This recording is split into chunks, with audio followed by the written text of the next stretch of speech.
Welcome in to the Week 4 edition of the Playbook Pundits Coaches Show here on SiouxCityJournal.com. Thanks for listening in. I'm your host, Zach James. Coming up in this week's episode, we'll talk with East coach Brian Webb as they have a big game coming up Friday night against Sergeant Bluff-Luton. We'll talk to him about the three city teams winning last week, and we'll preview the game against the Warriors coming up on Friday night. Then we'll shift gears and head to Memorial Field, where we'll find Coach Chad Moseman of the Heelan Crusaders there as they'll prepare for their big game coming up this week against the North Stars. They'll try and spoil North's homecoming this week at Olsen Stadium, and that'll be at 7 o'clock on Friday. Sit back, relax, and listen to the Week 4 edition of the Playbook Pundits Coach Show. As a reminder, check out the video cast on SiouxCityJournal.com as Assistant Sports Editor Shane Lance and I go through the previous week's games and kind of preview what's coming up this week. As a reminder as well, check out the 5 p.m. live stream on SiouxCityJournal.com every Friday as we'll take a deeper dive each and every Metro football game and a handful of Siouxland football games.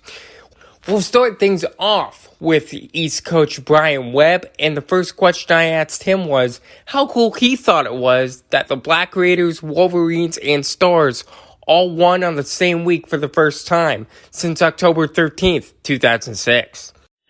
Yeah, I think it's, last year we were headed in the direction of the pod system, and then COVID wiped it out, and we kind of built our own schedules. And I think, kind of looking at a lot of games that are being played, I think that there's a little bit more equitable balance with everybody being played. And I think that's helping a lot of schools across the state be more successful. So this is kind of the first year that we've tried this pod model and kind of playing, a more balanced schedule, I guess you could say. And I think that's kind of helped all of us so far in Sioux City because it's great to see all three schools have success. And that's, I'm excited for those programs too, that they're having some success because their kids work hard. How does this new RPI, this new balanced schedule, how does it benefit you guys? Well, I think that the teams that you play are going to have more wins, I guess you could say. So the wins are important as well as strength of schedule. So they're an equal equivalent, I think 37.5% or something like that. I could be wrong. So your win counts for, 37.5%, and then your opponent's win-loss record counts for, I think, half of that. So it's, and at the end of the day, when you look at your opponent's strength of schedule and then your opponent's opponents, that usually typically balances out over all the games, which is like 300 some games. It balances out pretty darn close to 500% anyway. So, but that's, the RPI also protects some of these schools like Dowling, who has 2 losses, and some of those schools who are the premier schools that they still will, more than likely make the playoffs because they are playing the Centennials and Valleys and Southeast Pokes of the world. And so, so far I've kind of liked the balance of the RPI because I think it does reward teams who play tough schedules, but it also rewards teams who are getting wins. Speaking of the schedule, you guys have a very big one coming up this week against SBL. You guys have kind of handled your opponents the way I think you wanted to. You've taken care of business this week, but is this really your first true test of the season? Well, we're going on a stretch here of 3 games in a row with Sergeant Bluff, Centennial, and Waukee Northwest. It's going to be a tough 3 weeks, and so Sergeant Bluff have really had some really good teams, good players, and Coach Smith has done a really good job. And they've, last couple of times we've played them, really kicked our tail. And so we're just trying to close that gap with them. And I feel good about our team this year. I think it's going to be a competitive game. It's going to come down to penalties and turnovers and execution. And I think the biggest thing this year is our kids' morale, and they believe that they can win that game. And so it should be a good football game, and I'm excited to see what our kids can do. But, yeah, without a doubt, we're going on a stretch here of 3 really, really tough games. What have you seen on film on the defense so far that you've been impressed by and that they can carry over going into Friday? As far as our defense, yeah. Well, just we haven't really given up a lot of big plays, and I think our defensive line is really one of the best defensive lines kind of in this area, and we have really four really dominant players in Blake Hogenkamp and Nick Wells, Cale Pittenger, and Ethan Snyder, and they really have been the nucleus of us stopping the run game and really putting teams behind the sticks, and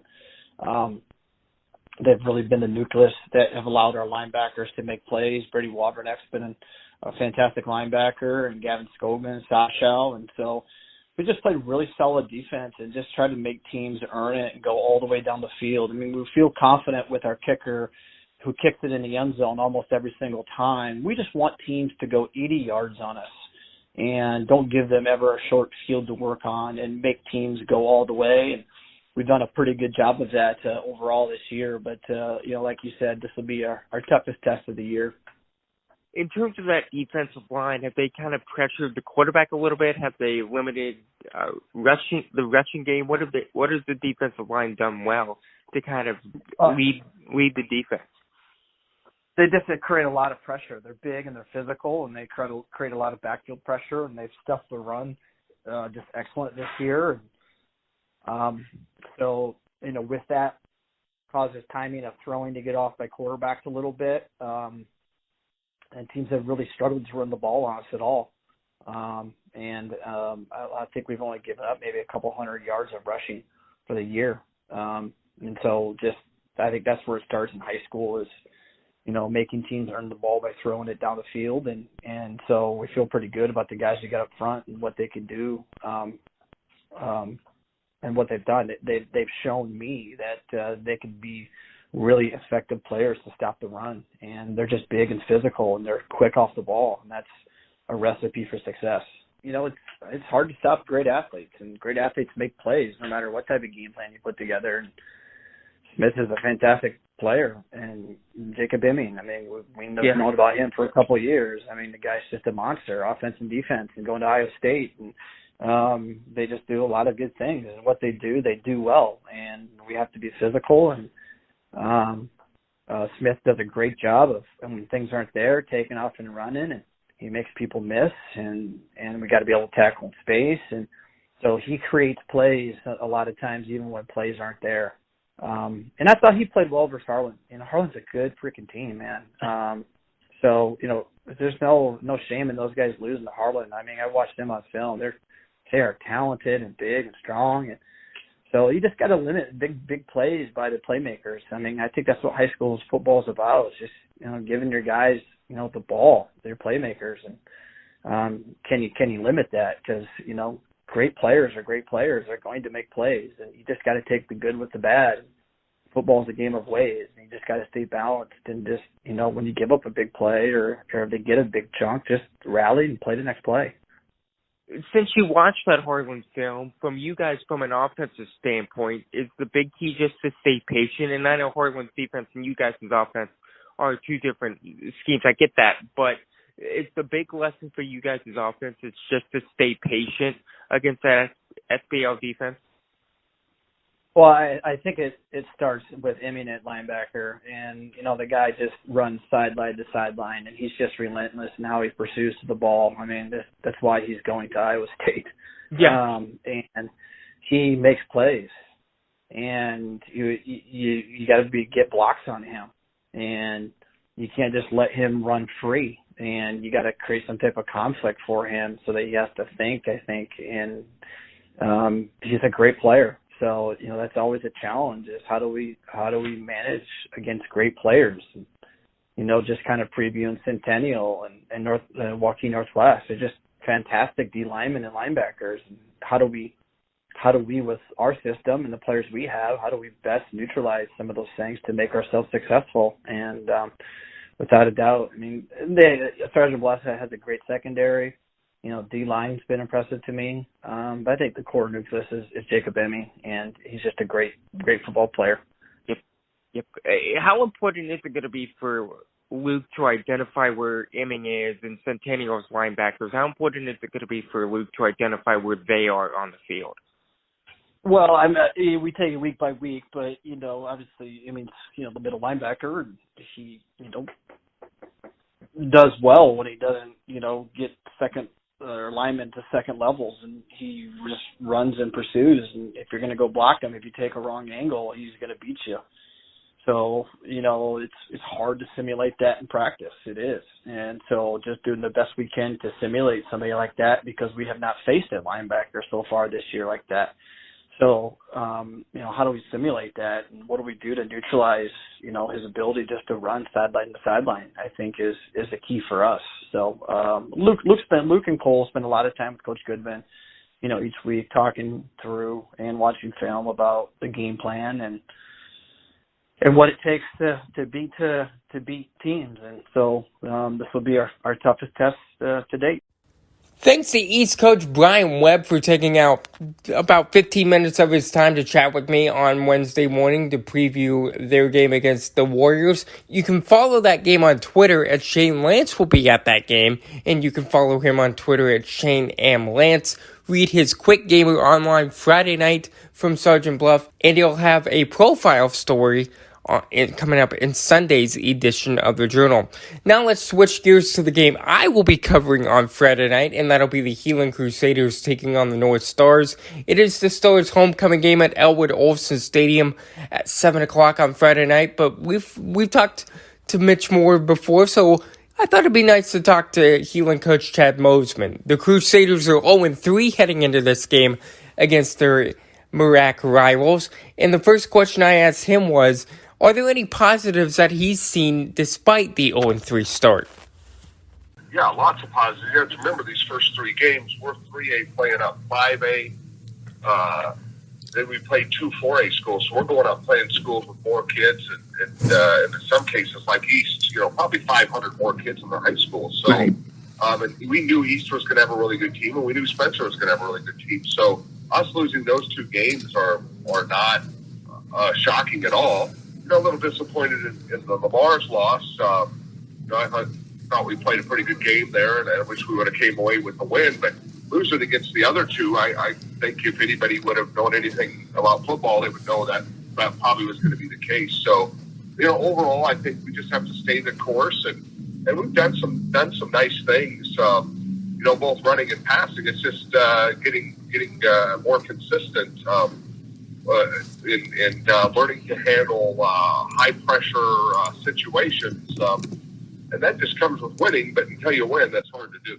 How is Caleb doing at quarterback? What types of things are you liking out of him? What kind of positives do you see out of him? He's done a pretty good job of keeping his composure and making some passes under duress.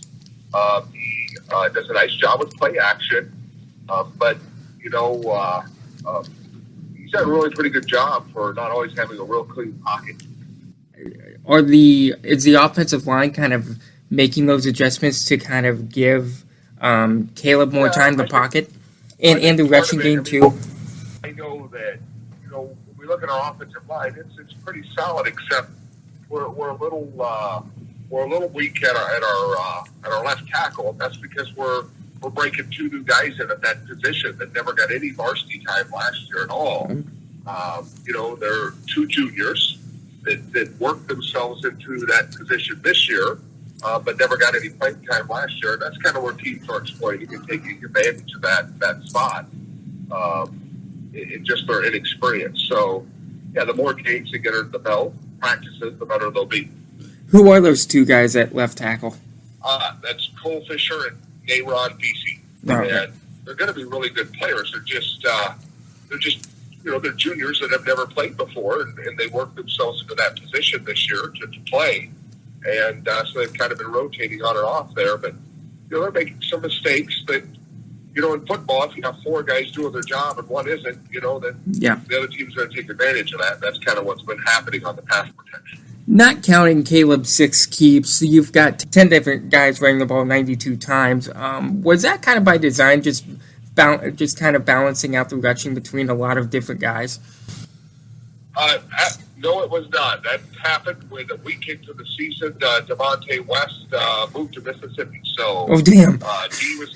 he was going to be our guy, and we were 1 week into practice, and, he got the majority of carries, probably going to get 20, 25 a game, and he left and went to Mississippi, and I was left without a running back, so now it's running back by committee. Grant's leading in yards, but Robert's leading in carries. Talk about those two guys and what they've been doing these first 3 weeks, carrying the ball. Yeah, Grant's been fantastic. He runs really, really hard, keeps those legs turning. So I've been really pleased with him. He's got a little work to do on his blocking, but he's been getting better. And Coop, he's not a very big guy, but he always gives you everything he's got, puts his nose in there, and he's a tough, and he's a scrappy kid. We're not very fast. That doesn't help us on either side of the ball. We don't have a ton of team speed. And the other thing is we're not tackling very well, so we need to get better at tackling, which we're working on tackling today. And again, we're starting a lot of sophomores on that side of the ball. A couple sophomores at linebacker, and so it's just a learning process for those guys. When you're playing teams like East and Spencer, but boy, that's a quick learning curve. I think you mentioned to me after the first night of practice that you wanted the tackling to get better from last year to this year. So is it frustrating to see that the tackling hasn't improved from last year? Yes, it's extremely frustrating. Just the whole mentality of running to the football and tackling. It's just something we push all the time, and so yes, it gets very frustrating when you don't see it happen and it's not happening. So then, we just got to go back and work on it some more. You're facing another 5A team this week. What challenges do you see going up against North? North they've got athletes. They've got 6'4", 220 guys. I don't have 6'4", 220 on the roster. They've got kids that can run. They've got numbers, and they're well coached. And we're going to have to come out there and play a real tough physical football game to beat North. So it's not going to be easy by any stretch of the imagination, and we know they're going to have to come out there and play really tough to beat them. And that'll do it for this week's edition of the Playbook Pundits Coaches Show here on SiouxCityJournal.com and wherever you find your podcasts. As a reminder, check out the live stream coming up on 5 o'clock on Friday.